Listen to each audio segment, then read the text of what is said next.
I actually only started running when I was in grade 8, standard 6. So I had this cousin who was doing cross country and he was doing good in it. And so when I went to high school, he asked me to come do this cross country thing. I always thought it was a weird thing because people are just running through grass. I thought, you're going to get all muddy. Why would you want to do cross country? So I started doing cross country and I actually did very good in the first year. But I had to stop due to physical abuse I got from my mom. So my mom didn't want me to do sports. She would often say stuff like, it's for white people, it's not for us. She would beat me up and she would tell me to stop running, we don't have money, even though it didn't cost any money. But I had to stop because she would choke me, she would tear my shirt off my body, hit me with a belt, or do all kind of ridiculous things. But yeah, I think the pain just got too much, so the experiences became a bit too traumatic. I was born in 1982 in a neighborhood called Chicago. It's in the eastern part of Paarl. My mom was a single parent, and she currently has 4 kids from various men. And then my dad has about 6 or 7 kids from various women. I lived with my mom most of my life.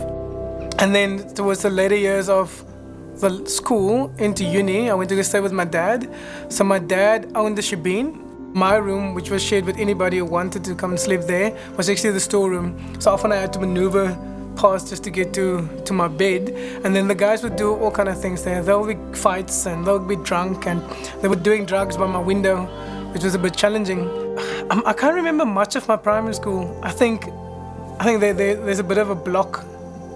I think some of my brain might have blocked out a few things that happened in primary school. I started drinking at the age of 13. So part of what we did is we would just get drunk. That's what we do. There's nothing else to do really. We didn't have games, we didn't have fancy things, and the way we played games was different than other people because we didn't have toys and all those kind of things. We would play knife gang fights. So the rule was you're not allowed to stab each other with a knife. Your knife's allowed to be open, but as you come with the knife, you must turn it around and stab with the finger. And that was the game. We'd run around the whole school holiday and we'll chase each other with knives. But the reality was that our role models then was big shot gangsters. Guys shooting each other, killing each other. And I think sadly, I've experienced that. I've seen how many people have died before. I've seen people get stabbed. I've seen women come back and it was obvious that they were raped. I've seen children losing their parents because the guy got stabbed because he didn't want to give the guy a cigarette. So sadly, I've been exposed to so much junk, and it's the reality of that world. And I think it's part of why I want to do what I'm doing, because I just think people need a different perspective. I think there's a lot of problems in the world, but one of our biggest problems is perspective. And part of what I do is to help change those perspectives.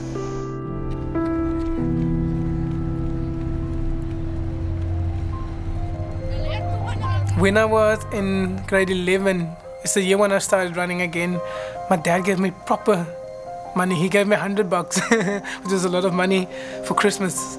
And then I knew I wanted to start running again. So I went to this one gang. So I knew they will have shoes. So I went to them and I said I want a pair of shoes. And I paid $100 for a pair of Essex. And I think those shoes I started running with, I ran with it for over a year. There was holes in it. I patched it up, the sole started going off. I would just polish it so people don't see. I sprayed the sole at one stage also so people don't see that the sole was a bit shaven off. But yeah, so I think that's one of the reasons I got this crazy thing with Essex.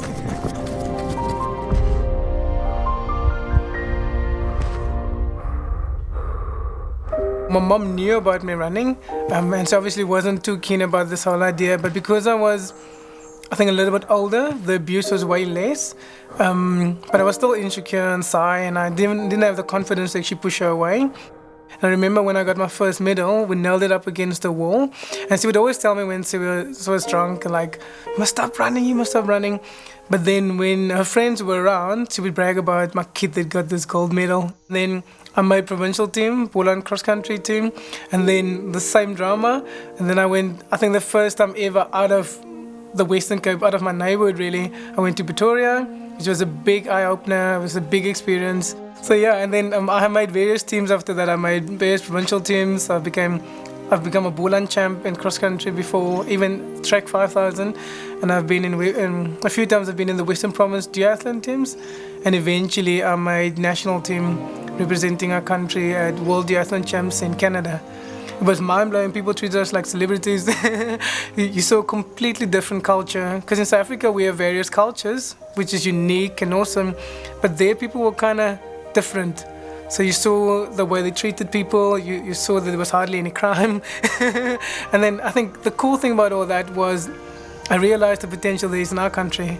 Despite all the junk that's happening, despite all the errors there is, I just realized there's so much potential. Because if other countries can get it right, I reckon if we do some things here, it would definitely better communities, which will ultimately better our country.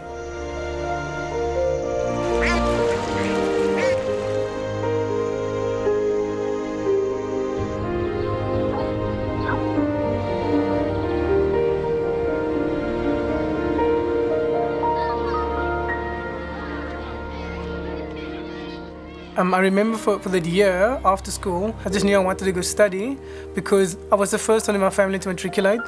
So I didn't really know how to navigate from there, but I knew I wanted to go study. The company at Chatsmode, they knew about me, and their whole idea was just about investing into people that wants to better themselves, coming from obviously challenging circumstances, and they sponsored me. So when I approached my parents, I said to them that I'm going to go study, it's an awesome experience, they're paying for everything, it's not going to cost you a cent, everything is covered because it's a full sponsorship. And then I remember my mom's words were, it's for white people. And then they would ask me this question, why would you want to be what you're not? And then they said that what they'll do is they'll save up some money and they'll buy some fruit and vegetables, and then I can have a fruit stall. Because every second person in the hood has a fruit stall. That's what they do. Either you sell cigarettes or cheap chips or fruit and vegetables. So that was basically the sum of their dream for me, which is kind of understandable, understanding their reference. I think their frame of reference was different. It wasn't necessarily wrong. Yeah, I'm just grateful that I didn't listen to them. So I actually went to go study, and I studied at CPUT, Cape Peninsula University, for 3 years, and it was a mind-blowing experience. Just getting to meet all different kind of people. I think the cool benefit also of all these experiences is that I got to meet people of different cultures. And I think that's one of the most mind-blowing things. When I was in my matric year, there was an exchange student called Catherine from Germany, and she was this white girl that came to run with us in the cross-country team. So if we back up before that, my understanding of white people were basically they would come pick you up with a lorry and you go work on their farm, especially school holidays. So here we had this foreigner that just embraced me. We're cool friends, we got to know each other, and knowing her made the idea of going overseas more tangible because there was a face I could put to it. So I think, she played a major role, and we've had an ongoing relationship. Like, she's visited us when we lived in London. She's come to visit us here in South Africa many times. And now with the Berlin Marathon, I'm going to have the privilege of visiting her. So it's just a dream coming true. Like, even in older age, one could still dream, and younger dreams could still come true. So I got a beautiful wife called Ingrid, and I got 2 beautiful kids, and they have the looks of their mom. The one is Zion, he's almost 3, and I got a beautiful daughter called Eva, who's 9 months now. That's just amazing. I think now I get this big privilege of just, adding value to their lives. I think the greatest thing I want to do is to have a strong marriage, because if I have a strong marriage, by default, they will have great values, and hopefully it will have a knock-on effect.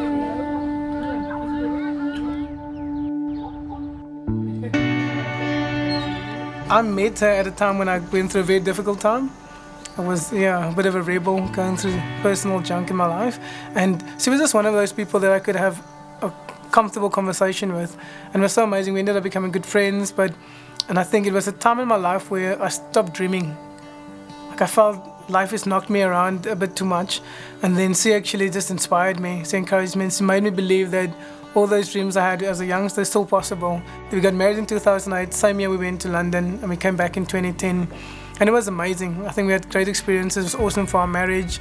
I always knew when I came back that I wanted to do stuff where I get to change the world. I think my desire was always to, as a Christian, obviously point people to God, but secondly, to enrich the lives of people in my sphere of influence. So my wife and I, Ingrid, we have the biggest privilege of leading young adults and helping shape the culture of those groups, but also help build community.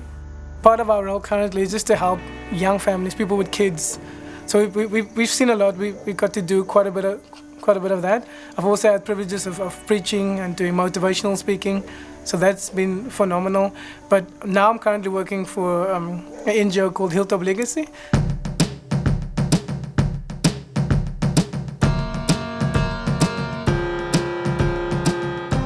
Part of our biggest dream is just to inspire hope. There's many things we do to inspire hope, but I think part of what I'm doing, I do coaching. I work with a group of kids from the one primary school, Groenewald Primary, and I got the biggest privilege and honor of coaching them, mentoring them. 1, 2, 3, and all is alright. And I hope that it's light. 1, 2, 3, and all is alright. And I hope that it's light. So we work mainly with previously disadvantaged communities, but also part of what we do is we try and integrate kids that come from better communities. I just think it's a way of raising up leaders. It doesn't necessarily have to come from poorer communities, but I think everybody has a story. Not only poor people, but everybody has a story. Every story is important. And the dream is to inspire hope. It's built around this theme that somebody like me came from poor, disadvantaged communities, but through the partnership of people and people contributing and people adding to my life, helping to change my perspective, we could actually excel and we can achieve significant success.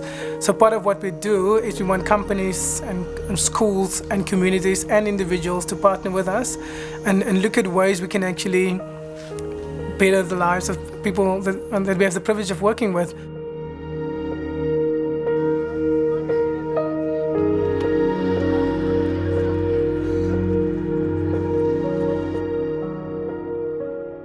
My dream for these kids is more than just qualifying for a provincial team, more than just becoming a national athlete. I think I want to see them one day being great husbands, being great wives. I think the reality is that the strength of any country is defined by its community, but the strength of a community is defined by a family. So if families are not strong, it means it affects our country. So my dream, in order to get our country strong, is to get families strong. So I want to see these kids, I think, because it's nothing to achieve all these great accolades and all sums of money if your family goes to waste.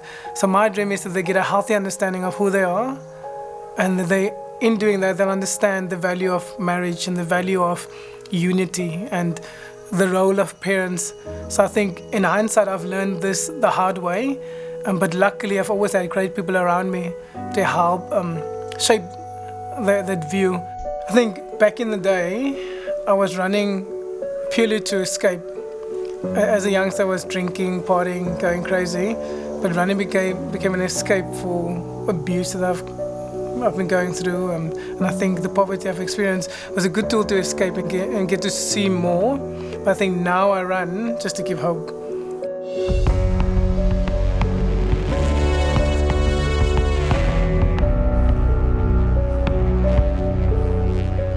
I run because it seriously just opened doors. It gave me an opportunity that I never thought possible. And it's a simple thing, it's just running. I think people do it to exercise, to lose weight, to look good, pick up a girl. But for me, it was something different. It's not more than that, because I don't think the one is more important than the other. It just gave me an opportunity to live a life now that I never thought possible. So I think that's why I genuinely love running, but it's all to inspire young people. So I run to inspire at the moment with the hope that if these kids can just get a little bit of hope, it will change the world completely. And not only their world, but the generations to come after that. That's why I run.